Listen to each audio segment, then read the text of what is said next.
So, TWOSUN, it's in a box. Let's get it out of there, get it checked in, we'll get it checked out, and take a look at it along the way. This is TWOSUN TS228. But you probably appreciate looking at it outside of all that plastic and tape. My trusty little double D tent. Somebody's going to ask me what this is at some point. I'm going to have to look it up because I don't know. All right. Well,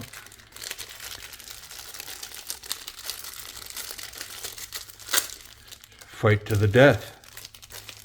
Does not want to give it up. A little oily. Okay. Interesting. All right. Well, let's clear our workspace. We'll dig in. We'll take it apart and see what's going on inside and check it in properly. Check that edge. See if it's clean, if it's dirty.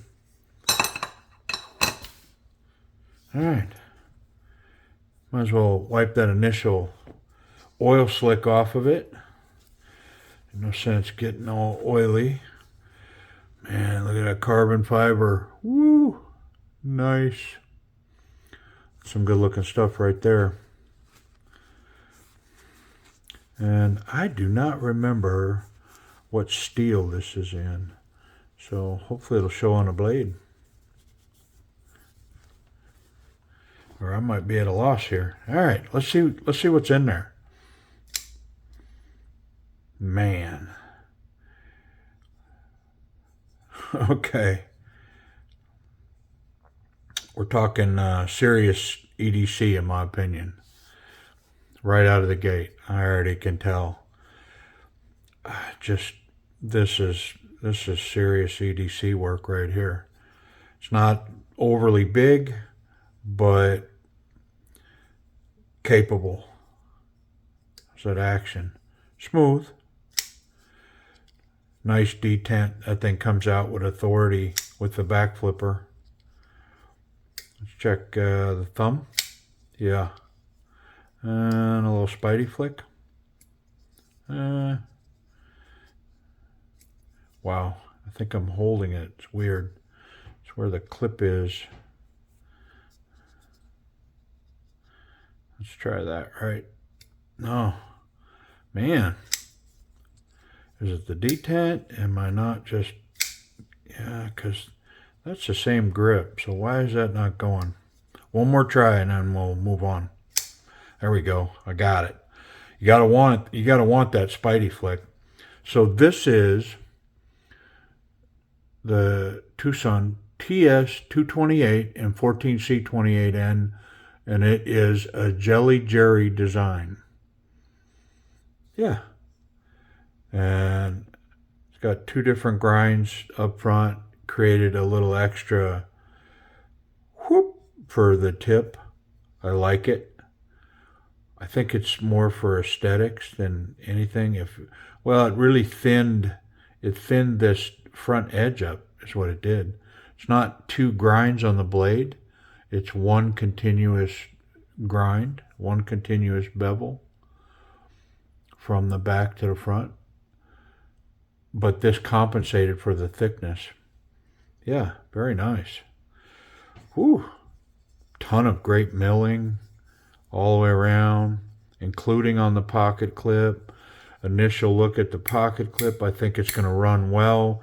It's far enough off of this relief on a lock bar that might clear the pants okay.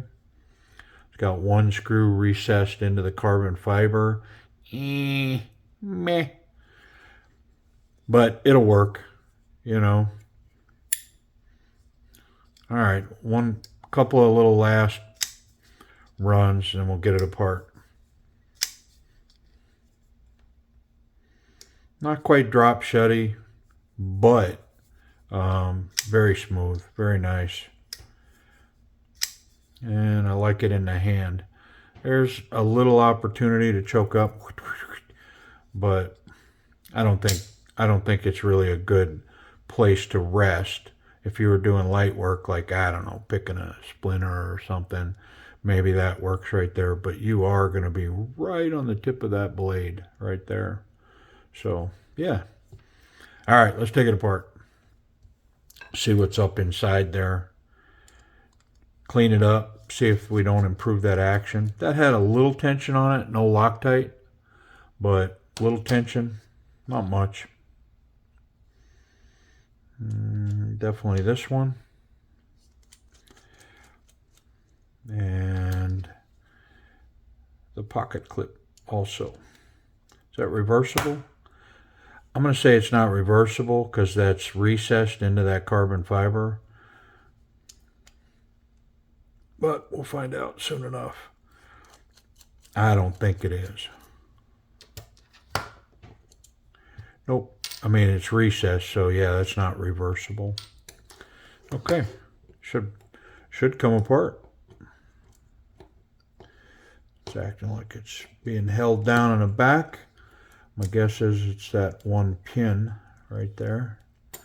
So if I can get that to pop out, we should be good to go. There we go. All right. Oily, but not, I'm going to say not dirty. We got here a little racetrack washer, standard bearings.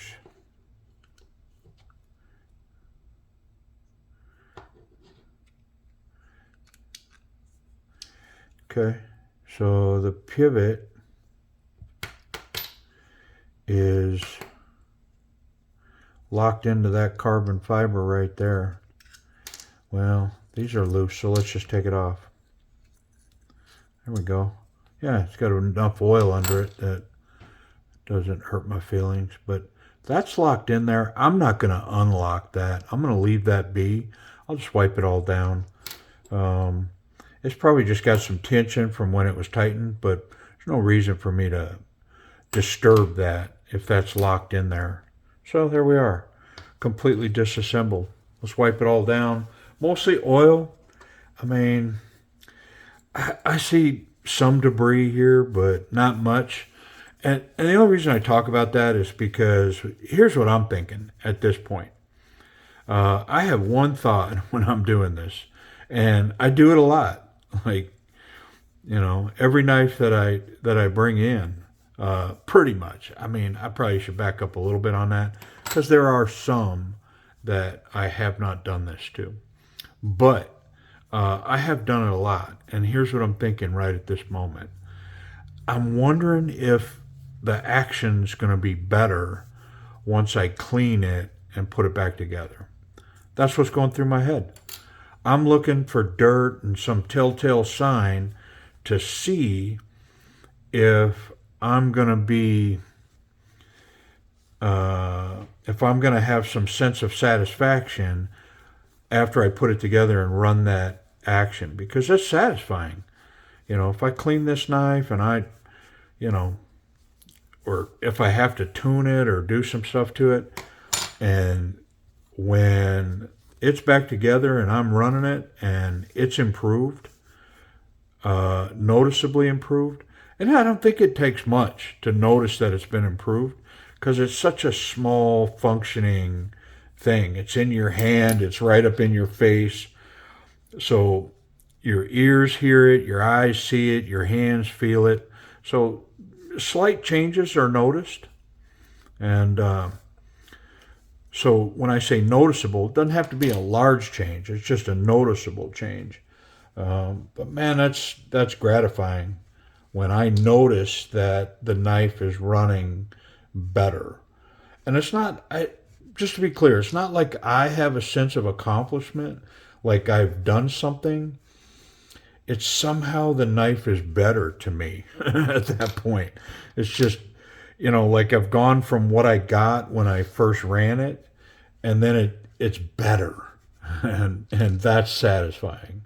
It's like, oh yeah, look at you, man, it's better. I don't know. It's a weird thing, but hey, it's like mowing the grass. I mean, I don't know. Sounds kind of sadistic, I guess, but I get a sense of satisfaction with, the grass being long and unruly or whatever, and then I mow it and trim it, and I leave it much better than when I found it. And something satisfying about that. I'm probably describing clinical textbook OCD or MPS or what, I don't know, man. One of those designations, but I'm pretty sure that if there was a clinical psychologist listening in, they'd go, oh, yeah, no, that's textbook. You're twisted.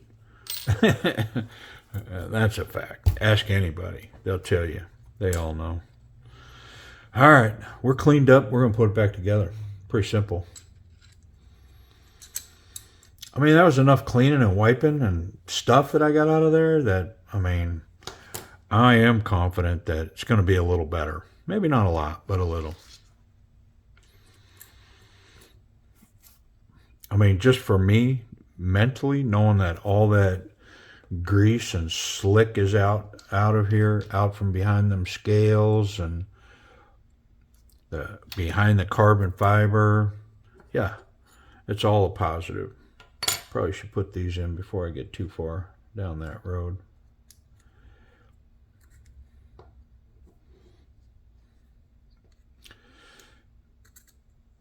Okay. Oh, and then I oil slicked it. Look at me. Cleaned it and then put it right back in there. I guess maybe that's how it gets all that oil. I always wondered, it's like, why is that all oily there? There's no reason to oil that backspacer, but maybe that's it. It's just an assembly process hazard. Nice little cutout that they've created here for a lanyard. That's pretty slick.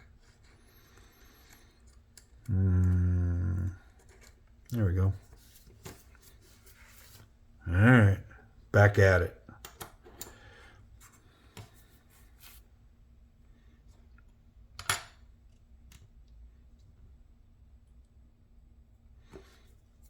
A few short steps away from the finish line. Not much left going on here. Okay. Scales up and on.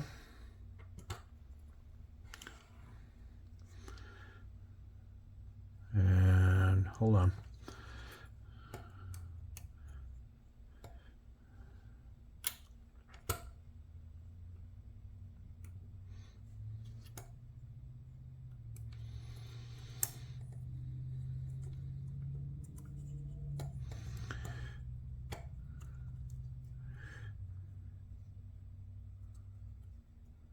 Okay. That worked out pretty good.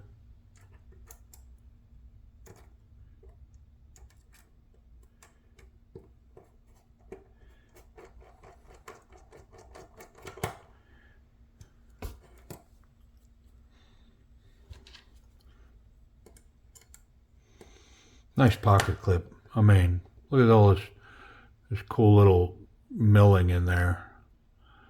And it's super light. I don't even like feather. Light as a feather. That's a rational, reasonable thing to say about this clip. It is light as a feather. Okay. Nice lines. The line here of the clip following the carbon fiber. Aesthetically pleasing. Okay, there's those two. Sure. Throwing stuff around. All right.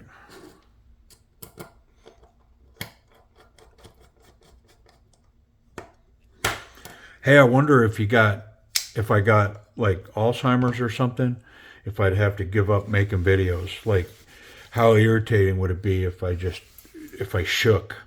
I think it would distract me, I mean, there's probably out there somebody that does that now, and they're going to be mad at me or something. I don't know.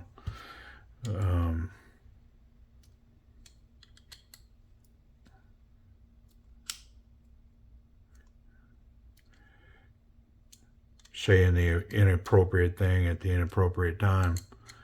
I'm pretty good at it. Ask anybody. All right.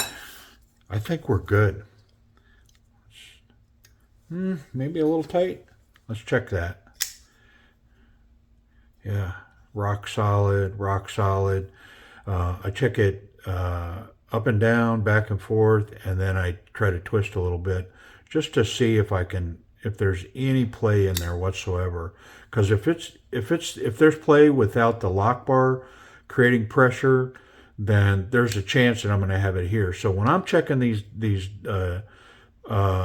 pivot pins and the tightness here, I'm really looking to not have any play anywhere. I want that locked in there nice and tight without any movement. And so if I'm tight without the detent, I mean, 100% of the time I've been tight here. So I maybe a little over tight. I mean, I didn't really run that action, but let's just check it a little bit. I mean, I can't, got to have something on it. So yeah. All right. That felt pretty good right there. Do a final wipe and then wipe my hands. Whew. That is a pretty satin finished blade. I mean, a lot of guys don't like satin finish. I noticed that there's a odd spot in this blade right there. It's like a blemish. I mean, I'm not going to let it worry me, but my eyes will pick that up quick. But that 14C20N with that 14C28N steel, I just, man, that tool steel quality, it looks like a old school ratchet to me. It reminds me of that. Nice steel. That satin finish, it looks good to me. I like it. Is it fingerprinty and all that kind of stuff? Yeah, yep, it is. Yeah, it's not drop shut, but a couple of shakes, man. Pretty hydraulic. I like it a lot. Grip. So it's got this jimping up top here that grabs. Could have been a little more, but it's grippy. So with this finger guard, it's got jimping on the flipper tab back here, and so it really provides lockdown with this strong grip right here. There's no hot spots. That pocket clip is hiding up in there. So this is a super strong, confident grip, and if I had to put in forward work, man, I wouldn't hesitate for a second with this knife. Very, very confident grip here. Like I said, there's an opportunity to choke up a little bit there. If, I don't know, the milling, again, super nice. Is there anything else about that grip? It's full forefinger. I mean, here this is coming back, but it's all rounded off well enough that it's not hot. It's not jamming me in any way. So the grip is good. Let me check that pocket clip. And I decided a few videos ago that the only way I'm going to do this from now on is I'm just going to put it in a pocket. Only because I don't have multiple cameras and all that kind of stuff, so we're not going to turn around and try to do it in my pants. So just a pocket. And these are heavy-duty shorts. They're like canvas, jean material. And so if it'll run like that in these pants, it'll run in a pair of jeans super easy. Yeah, so this pocket's already a win, but thinner upper pocket. So like for normal pants, this clip, yeah, there's, I mean, no resistance, just super smooth. It's snug in the pocket. So yeah, I dig it. I like it. that pocket clip's a super win. Like it a lot. And man, it's almost guaranteeing this thing to go in my pocket. This is going to be an EDC carry for me. It is not a light knife, by the way. Yeah, there's no relief cuts, skeletonization of these scales. Like, that's full weight in there, and you can tell holding that knife. I'm not sure how heavy that is, but it's over 5 ounces. Yeah, it's got some girth to it. I'm not going to say it's a heavy knife. It's not heavy by any means, but yeah, this thing's not going to disappear in your pocket. You're going to know you got it. All right, safety checks. Here we go. I mean, I really got to work right here to press in, so I'm going to say that's good on this back side. Let's check that tip. Yeah, there's no catching that tip either. So, I mean, pass, super pass. Man, I really like this knife. So let's talk about price.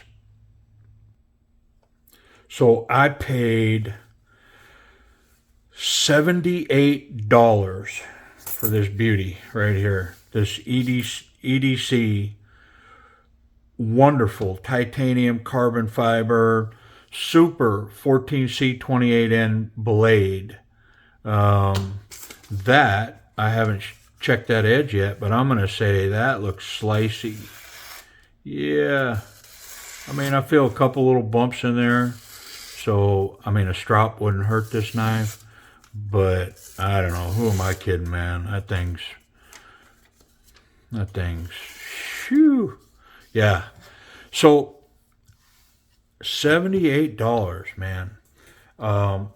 Availability. I don't think there's any running on eBay right now, but it's one of those things where not today, but tomorrow they could pop up in there, whether on the secondary used market or on new from DWin on eBay. But they are available on White Mountain Knives, and they're currently, I think they're $125. So with a 10% off code, you know, that gives you what, $12 off of that. So you're just over $110 for this knife. But like I say, this one, man, I don't know if that was a 2 o'clock in the morning thing. But I got away with it for $78. Let's see if I can Spidey flick that. Yeah, you got to want that one. They put that, there's not enough space in here.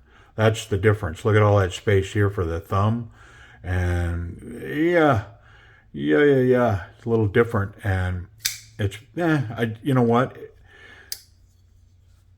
You just got to stay on the thumb side. So, TWOSUN TS228, 14C28N, safe, super pocket clip. I dig it. I really like this knife. Would I pay $110 for it? 14C28N crossing over that $100 mark. I mean, it's getting there, but for what this knife represents to me, what I see when I see this knife, and now that I've handled it and I've run it, this is a great EDC knife that if I had to put work in with this knife, I wouldn't hesitate for a second. So yeah, I'm digging this knife. I'm gonna say for sure I recommend this knife if you're looking for an EDC knife. It's awful pointy. Yeah. I mean, if you had to poke something, this would be a good one. All right. Appreciate you watching.